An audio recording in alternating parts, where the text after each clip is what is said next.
Welcome to 13 Days of Halloween, narrated by Aaron Robertson. Enjoy.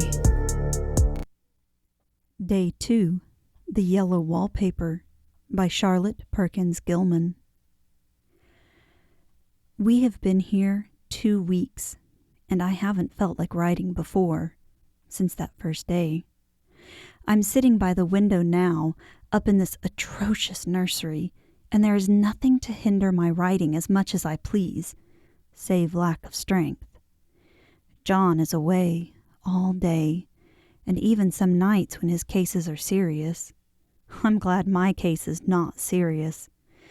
But these nervous troubles are dreadfully depressing.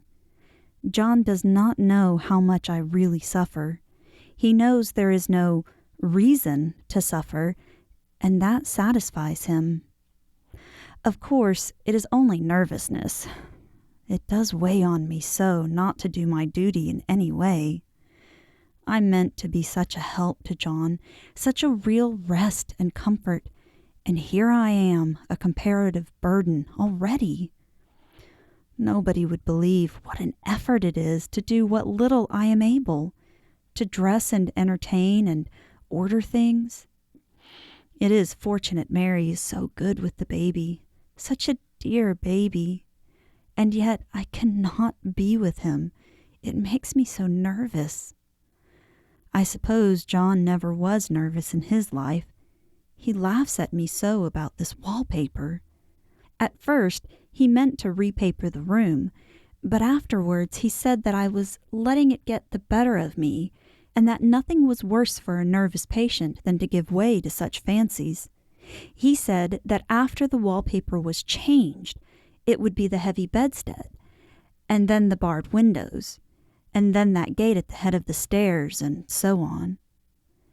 "You know the place is doing you good," he said, "and really, dear, I don't care to renovate the house just for a 3 months' rental."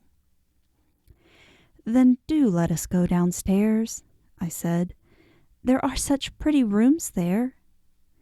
Then he took me in his arms and called me a blessed little goose, and said he would go down cellar if I wished, and have it whitewashed into the bargain. But he is right enough about the beds and windows and things. It is as airy and comfortable a room as anyone need wish, and, of course, I would not be so silly as to make him uncomfortable just for a whim. I'm really getting quite fond of the big room. All but that horrid paper. Out of one window, I can see the garden, those mysterious deep-shaded arbors, the riotous old-fashioned flowers and bushes and gnarly trees. Out of another, I get a lovely view of the bay and a little private wharf belonging to the estate. There is a beautiful shaded lane that runs down there from the house.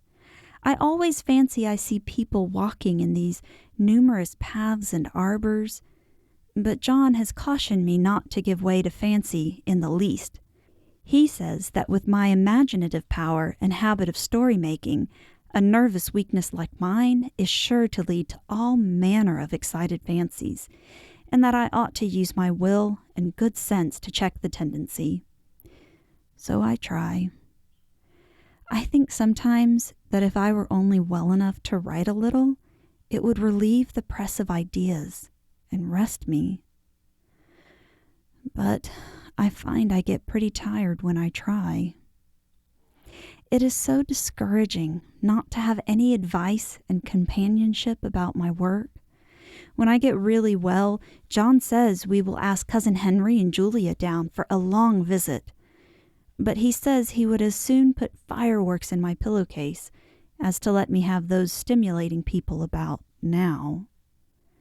I wish I could get well faster. But I must not think about that.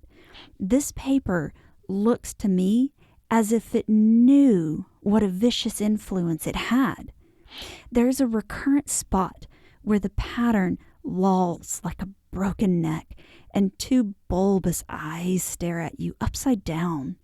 I get positively angry with the impertinence of it and the everlastingness.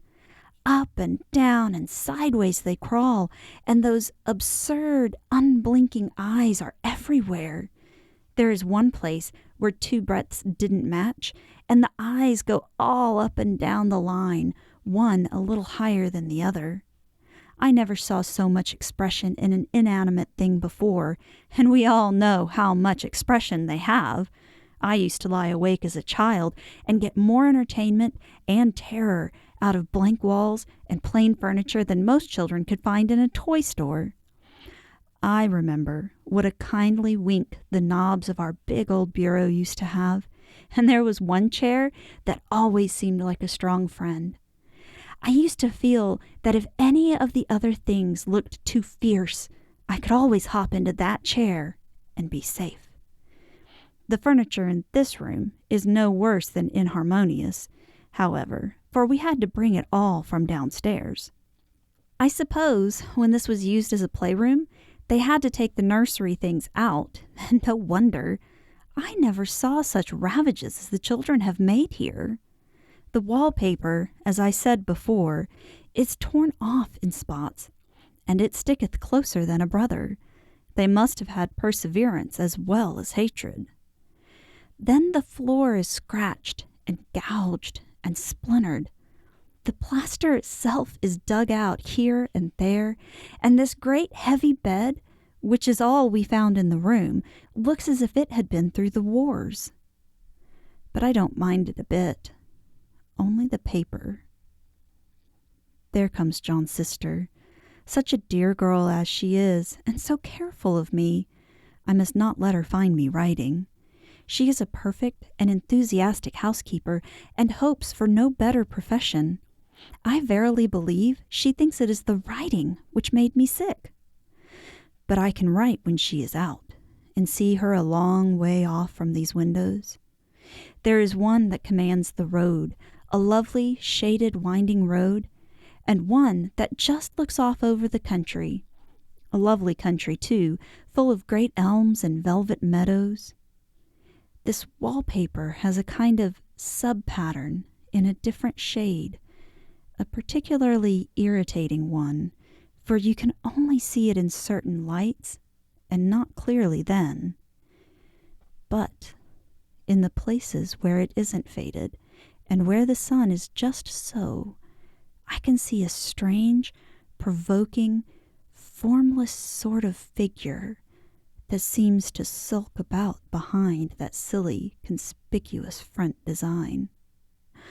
There's Sister on the stairs.